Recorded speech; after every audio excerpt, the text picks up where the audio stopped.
saya Norana Swita Putri dari Prodi Pendidikan Agama Islam dengan NIM 2204011025. Saya di sini akan memenuhi tugas dari Ibu Alfitayanti yang berjudul tentang konsep pembelajaran tematik dan kooperatif.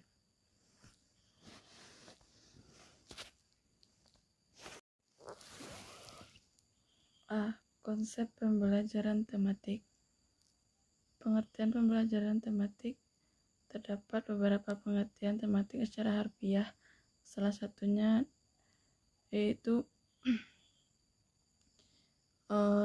mengisyaratkan bahwa tematik adalah berhubungan atau berkaitan dengan subjek atau bagian dari subjek, sedangkan dalam Kamus Besar Bahasa Indonesia, tematik diartikan sebagai hal yang berkaitan dengan tema. Pembelajaran menurut Jackson adalah upaya yang sistematis dalam menata lingkungan belajar guna menumbuhkan dan mengembangkan belajar peserta didik.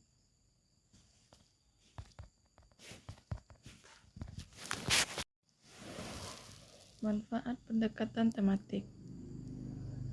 Suasana kelas yang nyaman dan menyenangkan. Suasana kelas memungkinkan semua orang yang ada di dalamnya memiliki rasa mau menanggung risiko bersama. Yang B, menggunakan kelompok kerjasama, kolaborasi kelompok belajar, dan strategi pemecahan konflik yang mendorong peserta didik untuk memecahkan masalah sosial. C, mengoptimasi lingkungan belajar sebagai kunci kelas yang ramah. D, peserta didik secara cepat dan tepat waktu mampu memproses informasi.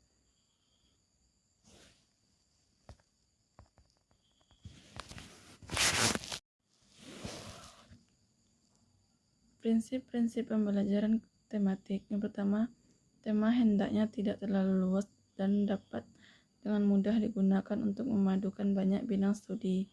Yang kedua, tema yang dipilih memberikan bekal bagi peserta didik untuk belajar selanjutnya. Ketiga, tema disesuaikan dengan tingkat perkembangan peserta didik. Keempat, tema harus mampu mewadahi sebagian besar minat anak. Yang kelima, tema harus mempertimbangkan peristiwa-peristiwa otentik yang terjadi dalam rentang waktu belajar. Ada model-model pembelajaran tematik, yaitu model penggalan, model keterhubungan, model sarang, dan model urutan atau rangkaian.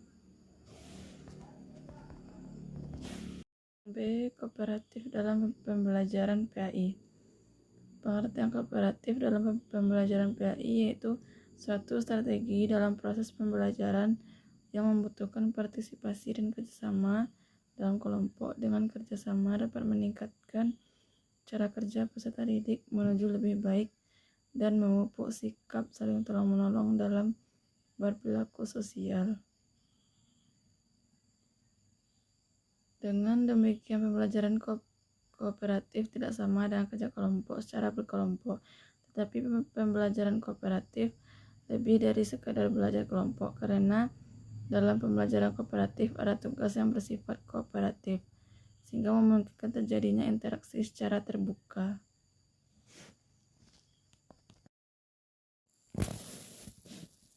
Karakteristik pembelajaran kooperatif.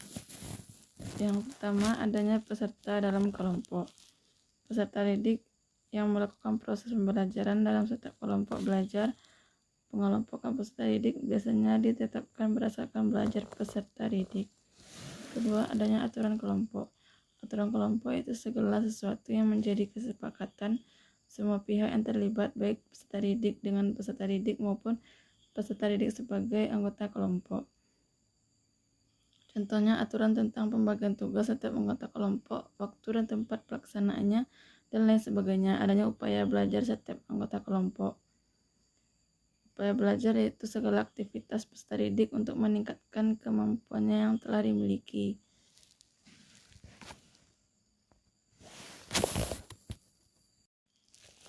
Unsur-unsur pembelajaran kooperatif.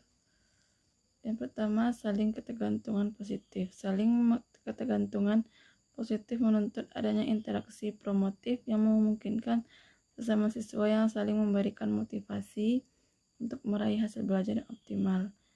Kedua, tanggung jawab perseorangan. Pembelajaran kooperatif juga ditunjukkan untuk mengetahui penguasaan siswa terhadap pelajaran secara individual.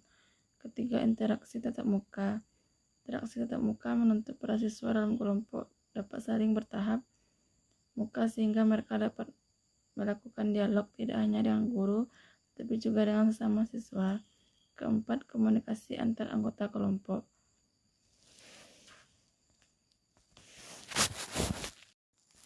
Baiklah, hanya itu yang dapat saya sampaikan. Saya akhiri dengan wabillahi taufiq wal hidayah. Wassalamualaikum warahmatullahi wabarakatuh.